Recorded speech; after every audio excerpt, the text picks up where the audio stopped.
In and around Maharashtra, many traders have been arrested and jailed due to illegal poppy cultivation. Since the first raid in February, the police have discovered illegal poppy fields on around 70 acres of land. Police said that this was the first time that such a large-scale cultivation has been reported in the state. But local farmers say they were surprised when authorities cracked down on them.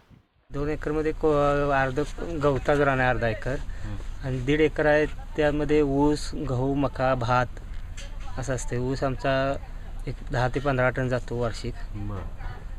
आणि ऊसामध्ये आम्ही खसखस पीक हे आंतरपीक म्हणून घेतलेलं होतं 1-2 गुंठ.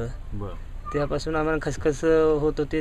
ते आम्ही मसाला, चटणी वगैरे ह्याच्यासाठी वापरत होतो. तलाट्याने नाही पोलीस आता रस्त्याकडला काही माणसं करत होते. पोलीस वगैरे हे काय त्याच्यापासून म्हणजे कधी कुणी सांगितलंच नाही अफवा आहे ही बंद करा, आपल्याला बंदी आहे, शेती करू शकत नाही आपण, असं काही कुणी सांगितलंच नव्हतं. This situation is not isolated to one district.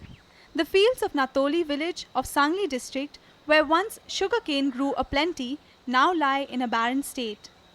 Local farmer Sanjay Patil was also arrested from here for illegally growing poppy.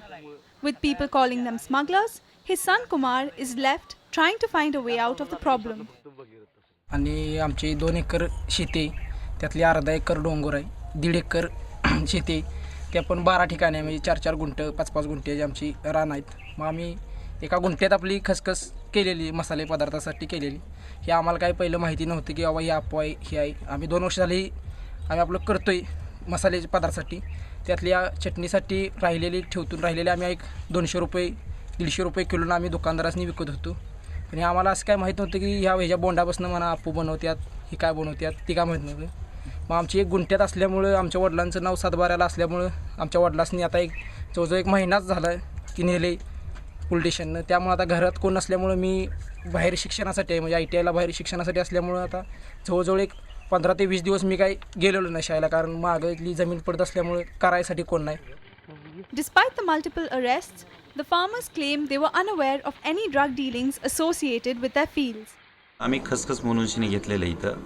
आम्हाला बाकीचं त्याच्यापासून काय होतं हे आम्हाला माहीत नाही. फक्त मसाला पदार्थासाठी हे बाजारामध्ये विकण्यासाठी आम्ही खसखस गेल्या वर्षीपासून थोडंफार आंतरपीक यावी म्हणून थोडंफार घेतलेलं आहे.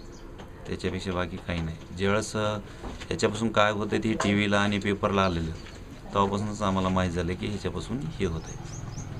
त्याच्या आधी अज्ञात लोक राहिले, माहीतच नाही.